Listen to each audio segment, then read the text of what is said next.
Alright, so Neurovoider. I finally decided to see what this game is all about. I'm going to explain it a little bit, I'm going to give you some tips and tricks, and I'll go over the trophies or achievements real quick. The physical version of this game was sold through limited run games for the Vita and the PlayStation 4, and through Red Art Games for the Nintendo Switch. And I think a lot of people were like me and just bought this game for its limited nature and really haven't given the game a chance yet. So I've finally looked into it, and here we go. First of all, Neurovoider is a roguelike game. So it's all about procedurally generated levels and starting from the beginning each time.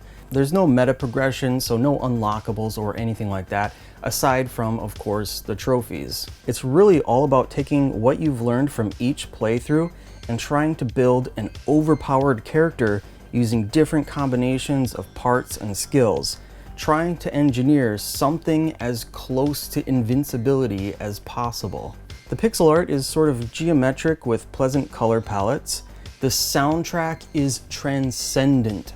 I love it. It takes you on a moody, synthesized journey. You could just turn the lights out, listen, and see things that you didn't even realize you could imagine.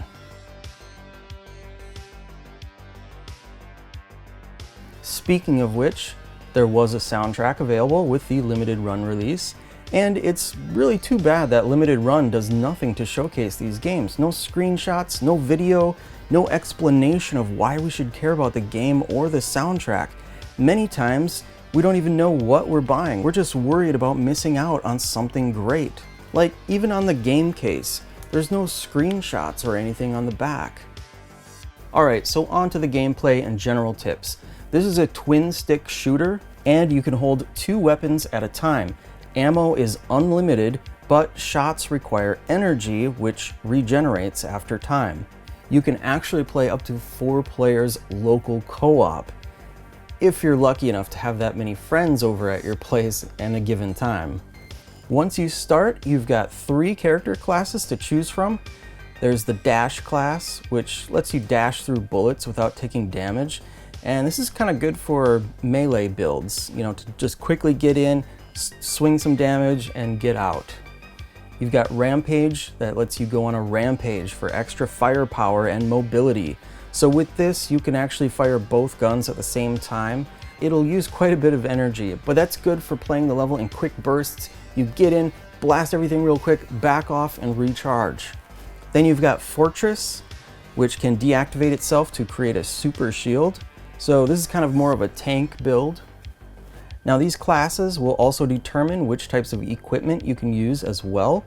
Now fortunately, you can switch your class during gameplay if you like. Next, we pick a skill, and we've got a lot of stuff to choose from here, each with their own abilities.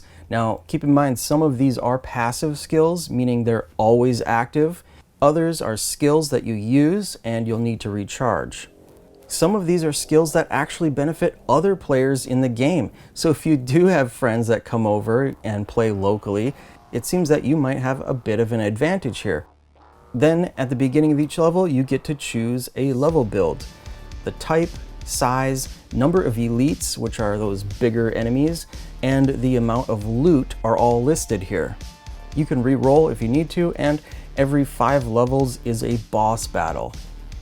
I like to pick levels with lots of loot because you can always scrap it and use it to upgrade the equipment we want to keep. So you have a health meter, and you want to try not to lose more than 25% in each level if you can help it, because at the end of the level you get 25% of your health regenerated for free. If you want to restore more, you can pay scrap to do so, but generally I try not to spend the scrap, and I try to make up for the health loss on the next level. If you do see health drops, try to pick them up right away. They're the only drops in the game that will disappear off the ground after a certain period of time. Pick up all item drops, you never know what you might get. Could be something awesome, or like I said, you can always scrap it to use towards upgrades. Break all of the storage containers and speakers. Sometimes you get item drops from these as well. Stay out of range of the exploding boxes though. Don't forget to check your map occasionally. You will need to take out all of the reactors to pass the level, but try to clean up the whole level before you leave, unless of course you're running low on health or you're going for the speedrunner trophy. At the end of a level, you go over your equipment. If I know I don't want to change my character class, the first thing I do is just scrap everything that isn't my class type, which there's a button for. Then I'll check to see if anything has better stats than what I have equipped now. If so, then I equip that and then scrap all of the rest. When you get to your guns, always preview what the gunfire will look like before you switch to something new. Because sometimes something can appear to be better, but then sometimes when you see the firing pattern, it might not be what you were expecting. Moving on to trophies. Now these first three are not going to be in the PlayStation Vita version of the game, so they aren't required to get the Platinum trophy in the Vita version. And yes, that means there are two separate trophy lists, one for the Vita version and one for the PlayStation 4. So if you want to double up, you can play both versions. There's Daily Treatment, which is complete 1 daily run. Then Full Week Runner is complete 7 daily runs. Monthly Subscription is to complete 30 daily runs. Okay, so if you are participating in our trophy challenge this month, you don't need to get these trophies to qualify. And thus, you don't need the Platinum either. Just all of the rest of the trophies. When I picked this game for the trophy challenge, I was looking at the Vita version, so I didn't see these trophies initially, but there's no way you can fit 30 days in a month that only has 28. But that being said, if you want, there is an easy way to get these much quicker, which I recommend just for getting these out of the way as soon as possible anyway. All you have to do is select Daily Run, and then intentionally fail the level as quickly as possible. Go through the menus, select it again, repeat the process. You should be able to complete 6 of these daily runs in 1 day. So completing 30 daily runs should only take you 5 days total. All right, with those out of the way, the rest of these are also going to be in the PlayStation Vita version of the game. All-Purpose Robot. Start the game with all 3 character classes. Very easy to get, just try each of the 3 character classes. Party Stopper. Finish the game on arcade mode. Now, arcade mode is basically easy mode, so just beat the game on arcade mode. See you at the Party Richter. Loop the game twice on arcade mode. So, loop the game is basically New Game Plus. To do this, you need to spare Fat32 when he gets trapped in the rubble at the end of the game. So essentially, you have to beat the game twice in a row and spare Fat32 each time for this trophy. Get to the choppa. Complete the special auto-destruct level. After you pass a level, you'll have the option of selecting one of 3 level builds. Now, every once in a while, you'll have the option of choosing a metaverse level. There are a few different types of metaverse levels, one of them being self-destruct, where you need to complete the level before the time runs up. Pass one of these self-destruct levels for the trophy. Now, each time you beat a metaverse level, you'll also be awarded with some bonus scrap and a level skip token. You can use the level skip token on any stage that isn't a boss, and it's actually supposed to make the game a bit easier if you do. Do you even lift? Boost an item to the max. So basically just use your scrap to upgrade an item to the max. You do lift, boost all your current equipment to the max. Now, one good way to do this is to save at least one of each item type in your inventory that's fully upgraded. Once you have a full collection of fully upgraded items, wear them all for the trophy. Rage Against the Machines. Kill 50 bosses. Well, I'm not sure what counts as a boss because I haven't killed anywhere near 50 bosses as far as I'm concerned, but it says I've killed 108 in my stats and I have the trophy, so it must be counting something other than the obvious boss battles. Beatmaker. Beat the first boss. This is self-explanatory. Now, each of the bosses are pretty much the same, just a little bit more difficult each time. You have to destroy each of the targeted weak points. The first weak point will be shielded. After you destroy that, then the second weak point will take off main health. Take this down as quickly as possible because after a certain amount of time, a new shielded weak point will appear, which you'll need to take out before you can damage the boss's main health again. Beat Machine, beat the second boss, same thing as the first boss. Bit Crusher, beat the third boss. Shrug is to die 50 times. You can actually boost this, but you'll probably get it naturally, especially if you're boosting the daily runs. Cucumber Smasher, kill 3,000 elites. Elites are the bigger enemies. When you're selecting a level build, you can actually choose one with more elites if you need help getting this trophy, but again, I'd probably just let this one come naturally. Goldfinger is for forging 10 rare gold items. These are the items with a gold background. Now at the equip screen, you can spend scrap to forge random items. Sometimes you'll get a random gold item. I actually boosted this one by spending all of my scrap on forging during a few of my playthroughs. The reason I boosted this is because I don't really ever forge items when I'm playing naturally. I really only use my scrap for upgrades. It's over 9,000 is kill 9,000 enemies.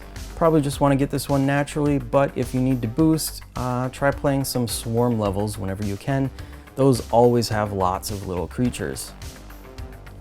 If it bleeds, we can kill it. Beat your nemesis.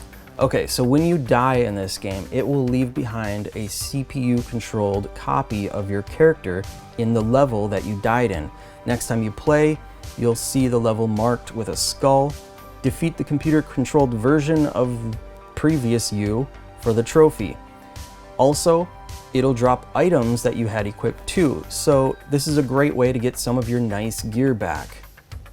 MacGyver's Mullet. Finish the game without using the repair function. So each time you pass a level, you'll get a free 25% of your health back. If you want to restore any more than that, you'll need to spend scrap to do so.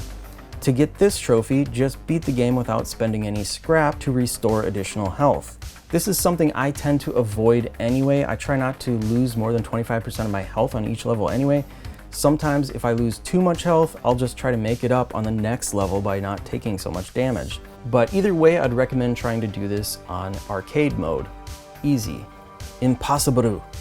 Defeat the game with the unstable skill. This one's not too bad. Just choose the unstable skill when you're building your character. You'll get a random skill for each level, but as long as you keep this in mind when you're getting upgrades for your character, it's not so bad. You just won't be able to build your entire character around one specific skill. Also, do this on arcade mode. Defying the odds. Reboot the same level twice. To do this, you're going to need some extra scrap on you, maybe around 2,000 scrap to be on the safe side. So when you're choosing your level build, there's an option to re-roll the levels for free. Do this, and then you'll have the option to re-roll again for a fee. Spend your scrap to re-roll again for the trophy. Troublemaker. Finish the game on Rogue mode. Rogue mode is basically the game's normal difficulty level. True Final Form. Loop the game twice on Rogue mode. Again, spare the robot at the end of the game twice, this time in Rogue mode. Scrooge McBot. Save 20,000 scrap during one game. This is pretty easy. Just don't spend so much scrap during your playthrough until you have 20,000 saved up. Now also there is a skill you can get that gives you a scrap bonus, so if you need a little help with that one, pick that skill to give you a little bit of a boost. Gotta go fast, skip a level. So all you have to do is pass one of those metaverse levels to earn a skip token, then use that skip token to skip a level. Speedrunner. Beat the game in under an hour. This one might come naturally just from playing the game, because you do have to beat the game quite a few times, and in doing so, you'll probably beat it in less than an hour one of those times. But if not, try to pick small levels that you can beat quickly, and don't be afraid to re-roll your level selection if you need to. La Classe Américaine. Switch your class during a game. Pretty easy. Sometimes you pick up equipment that requires a different class. If you do try to equip this, it'll ask you if you want to switch classes. Say yes. Easy. Scholar of Fat 32. Finish the tutorial. This is self-explanatory. Annihilator. Finish the game on Voider mode. Okay, so beat the game on the hardest difficulty. You might want to wait until you've beaten the game on easier difficulties first. By now you should have a pretty good idea of what your favorite build is in getting through the game. Terminator. Loop the game twice on Voider mode. Bug in the Matrix. Find a glitched weapon. This will probably just happen during normal gameplay. Glitched weapons are marked in purple. When you find one of these, save it so you can try for the next trophy. That's glitch art. Equip 2 glitched weapons at the same time. So equip 2 glitched weapons. These are marked with a purple background, and the trophy will unlock when you have both weapons equipped while you're on the choose destination level select screen. This will probably come naturally, but if you need help boosting this one, there is a skill that gives you a higher % chance of finding glitched weapons. Remains of a Lost World. Play a graveyard level. This one's very easy. As you're playing, choose a graveyard level when it shows up.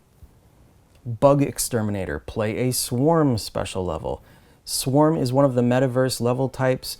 Choose this when it shows up and complete it for the trophy. I Saw the Light. Play a Pitch Black special level. Again, a metaverse level type. This one's actually pretty easy. The darkness isn't too bad. You can actually see pretty well. Stronger, Faster. Play a Super Elite special level.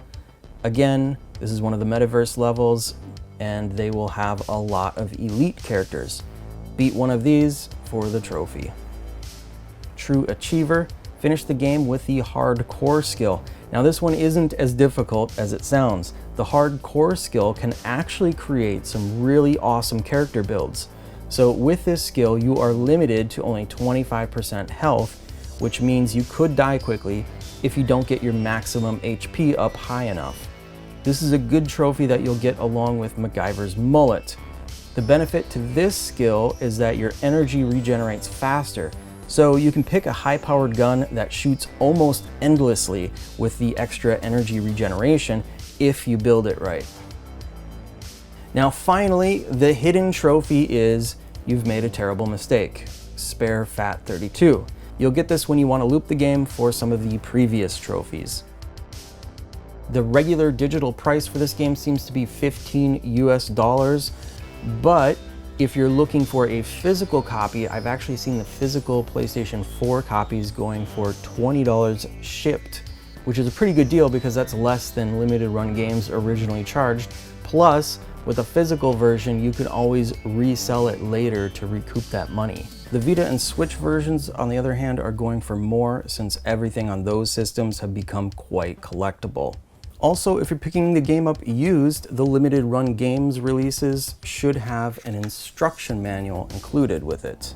There's a nice pizza recipe in here too. I guess the developers are quite the pizza connoisseurs.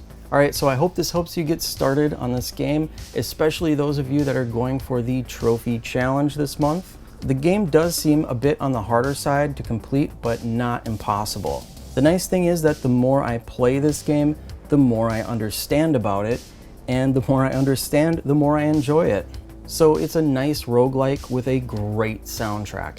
Not too many people have the platinum yet, but there really aren't that many guides available for this game yet either.